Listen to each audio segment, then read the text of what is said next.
मुझे लगता है ज़्यादा बर्बादी सोशल मीडिया ने की है। बिल्कुल ठीक। में इकोनॉमिक्स का किरदार है, वो हो ये रहा था कि इकोनॉमिक्स हमारे मुल्क की डिटोरिएट हो रही थी और फिर एक टूल मिल गया उसको वेंट आउट करने का, सोशल मीडिया। सोशल मीडिया मादर पिदर आज़ाद है, हर शख्स वहाँ पे कीबोर्ड वॉरियर है। अच्छा, इसमें फ़ायदा क्या है, इसमें चार्म क्या है? चार्म ये है कि आप इनविजिबल हैं, आप अपनी आइडेंटिटी को छुपा के किसी पर भी आप स्लर कर सकते हैं, किसी पर भी आप हमला कर सकते हैं, जिसकी चाहे इज्जत उतार दें। चाहे इज्जत उतार सकते हैं। पॉइंट है ना, बात ये है कि आप यहाँ पहुँचे क्यों। मेरा ख्याल में सबसे बड़ा रीज़न जो है ना वो है तालीम का मेयार जो गिर गया स्कूल्स में। सब कुछ जो अखलाकियात थी, जो हम पढ़ते थे, subject even civics type subjects होते थे, अब कोई अखलाकियात का तो सीन ही कोई नहीं है ना। और मईशत तो मैं इसलिए नहीं करता, मैं उस दिन डेटा देख रहा था, हेटी जो है one of the purest nation in the world है, हैप्पीनेस इंडेक्स में टॉप 3 में आता है। तो अगर हर चीज़ का ताल्लुक मईशत से है तो फिर हेटी में तो लोगों को खुदकुशियाँ करनी चाहिए ना, डूब मर जाना चाहिए, कत्ल करने चाहिए। एक कल्चरल आपका इथॉस होता है, सेटअप होता है। कल्चरली देखें ना, यहाँ हर कोई बस पैसे के चक्कर में पड़ा नोट बन जान, बाकी ठीक है क्या। ये मुझे बताया ना, ये भी लाहौर में है, मैं भी लाहौर में हूँ। ये 90s की मैं इसलिए कि 90s को कट ऑफ दे रहा हूँ, उसके बाद ये मीडिया, सोशल मीडिया, ये दुनिया बड़ी चेंज हो गई थी। किसी खाते पीते के लड़के का सिवाय जो 2-4 बड़े बदनाम तरीन ख़ानदान होते थे लाहौर के, जो उनको कहते थे बदमाशा का टब्बर है, किसी का झगड़ा होता था ना तो उसको ये बाहर की फिक्र नहीं होती, उसको फिक्र होती घर जाऊँगा मेरा बाप मेरी खाल उतार देगा। अब लोग अपने गनमैनों को भेजते हैं बच्चों के साथ, वो जाके उनके बिहाफ पे गोलियाँ चलाते हैं और बदमाशी करते हैं। पूरा सिस्टम उलट गया हुआ है। और बाप शाबाश भी दे रहा होता, सोशल मीडिया वगैरह, ये वो सोशल मीडिया पे मेरा बेटा बदतमीजी क्यों नहीं करता? क्या उसको सोशल मीडिया नहीं पता?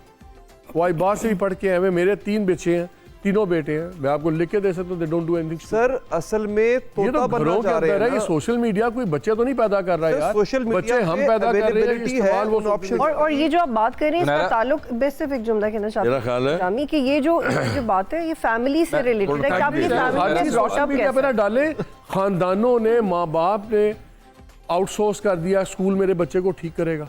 तो स्कूल तुम्हें बच्चे को वोकेशनल ट्रेनिंग देगा, साथ कुछ अखलाकी ट्रेनिंग देगा। जो घर से आप बनाते हैं ना वही मियाद जा, वही जो है ना मुआद, वो सोशल मीडिया में वही अर्थे करता है।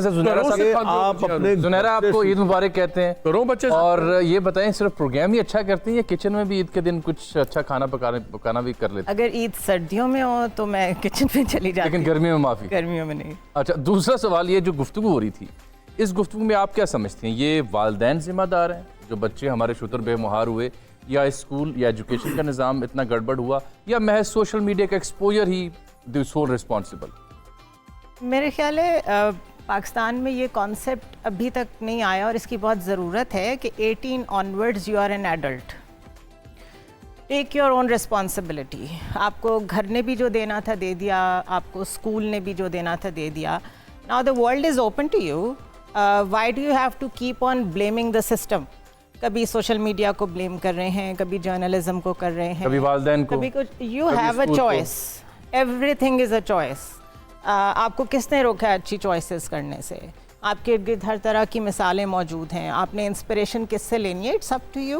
This is a different perspective for सब, बड़ा इसमें रैशनल है जो जुनैरा बात। लेकिन एक चीज़ आप बिल्कुल सही कह रहे हैं, लेकिन जो अर्ली ईयर्स होते हैं बच्चों के, मुझे लगता है कि वो कंप्लीट पेरेंट्स की जिम्मेदारी है, क्योंकि एक बच्चे की पर्सनैलिटी बन चुकी होती है जब तक वो 5-6 साल तक का होता है और उसने सिर्फ ग्रो करना होता है। तो there is a generational trauma in you, even if you have been through very rough times, अगर आप सिंगल पेरेंट के साथ बड़े हुए हैं, डिवोर्स्ड पेरेंट्स हैं, जो भी है, you have a life in front of you.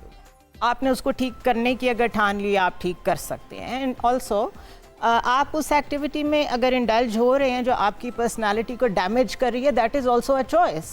क्योंकि सब कर रहे हैं तो आप भी सोशल मीडिया पे बुली बन जाएं, इट्स अ चॉइस। मैं तो पिछले कुछ अरसे से सोशल मीडिया से पीछे हो गई हूँ, बिकॉज आई थॉट मेरी मेंटल हेल्थ भी इफेक्ट हो रही है, और the kind of language that people use literally, मैं उस पर एक्सपोजर नहीं चाहती। अब आप लोग ना रिजल्ट्स डिस्कस कर रहे हैं, मेरा पॉइंट था कि ट्रिगर किस चीज़ ने किया, क्या हुआ अचानक से कि पेरेंट्स ने तरबियत करना छोड़ दी, क्या हो गया? नहीं, एक मिनट देखें, trigger points are always around you. मैं वैसे कह रही हूँ, ट्रिगर पॉइंट्स तो हमेशा रहेंगे, because everything is continuously changing.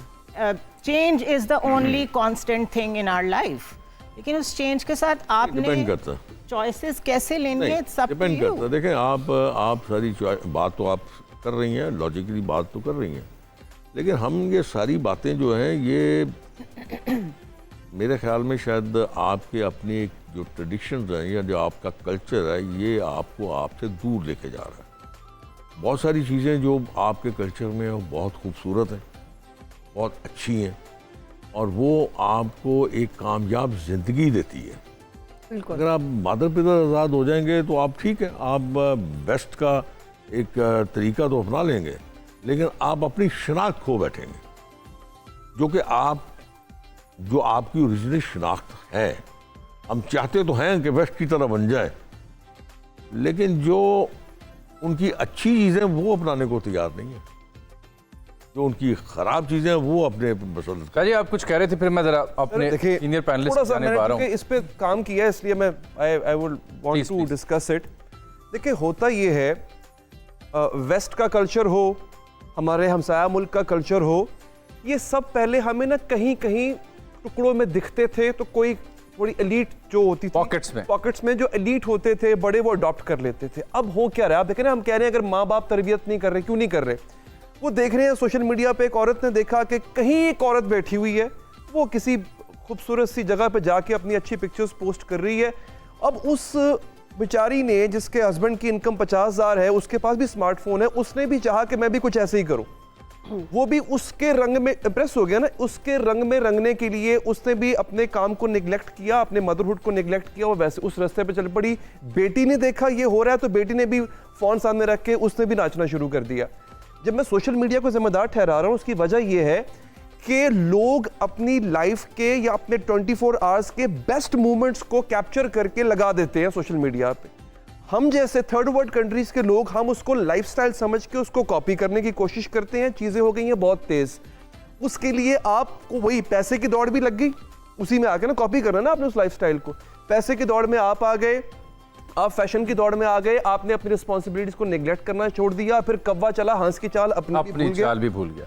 फाज साहब, जो best moments of the life हैं, जो शाजी ने कहा, वो हमने डिस्प्ले पे लगा दिए हैं। उनमें लिव इन कैसे करना है, चेरिश कैसे उसे करना है, वो हम भूल गए। I think this is what we can't keep it for 24 hours. और फाद साहब, इसमें ये भी एक चीज़ ऐड कर लें, क्योंकि जैसे ये रीजंस बता रहे हैं अली, फिर आप इसका जवाब मुकम्मल कर लीजिएगा कि इसमें बेसिक्स कितनी जिम्मेदार है। क्योंकि मुझे लगता है कि अगर आपकी बेसिक्स ठीक हैं, अगर आपके ब्रॉडअप की बेसिक्स ठीक हैं, तो आप कभी भी दुनिया की अट्रैक्टिव से अट्रैक्टिव चीज़ भी आपको बेंड नहीं होने देगी। This is what I think. देखिए, मेरे ख्याल में सोशल मीडिया के बहुत सारे एस्पेक्ट्स हैं, जो अली ने बात की वो बिल्कुल है, लेकिन मैं सिर्फ फोकस करना चाह रहा हूं जो एक उसका एस्पेक्ट है जो सब खुल के सामने आ रहा है, जिससे हमें प्रॉब्लम हो रहा है, वो है कॉन्फ्लिक्ट, लड़ाई, गालम गलोच। अच्छा, अब मेरे जहन में तो ये सवाल है कि क्या सोशल मीडिया ने हमारे माशरे को इतना ज़्यादा बदतमीज़ और गालियों पे लगा दिया है, या ये पहले से था लेकिन नज़र नहीं आता था? मेरे ख्याल में उसके मुख्तलिफ तरीके से आप तज्ज़िया कर सकते हैं, लेकिन उसका एक पहलू जो मैं आपके सामने रखना चाहता हूँ। देखिए, सोशल मीडिया से पहले, मैं इसमें नहीं चाहता कि जी पहले हमारा कल्चर डिफरेंट था, चेंज हो गया, लेट्स अज्यूम वही कल्चर है, लेकिन पहले जब भी हमारा कॉन्फ्लिक्ट होता था तो अपने गिरदो नवा में होता था ना, क्योंकि आपका इंटरेक्शन आपके करीब दोस्तों से है, एक पेरिफेरी है, आप बैठ के को 5000 मील दूर एक एनोनिमस बंदे से आप नहीं लड़ रहे, तो उस कॉन्फ्लिक्ट में एक पर्सनलाइजेशन थी, आप किसी को जानते हैं तो उससे लड़ते थे। तो गालम गलोच और बदतमीजी का कल्चर जो था वो इंसुलेट हुआ था आपके सोशल प्रेशर से। सोशल मीडिया ने क्या किया है कि उसने सारे माशरे को एक दूसरे से जोड़ दिया है, प्रॉक्सिमिटी दे दी है। अब मैं उस जिस शख्स से लड़ रहा हूं जिसको मैं जानता नहीं हूं, तो मेरे ऊपर कोई सोशल कंस्ट्रेंट नहीं है कि मैंने उसको बुरा भला नहीं कहना, मैं खुल के उसके साथ बदतमीजी कर सकता हूं। तो इसलिए जो सोशल मीडिया ने पूरे माशरे को एनोनिमस बनाकर और कहा कि लड़ो, अब वहां से वो गंद निकल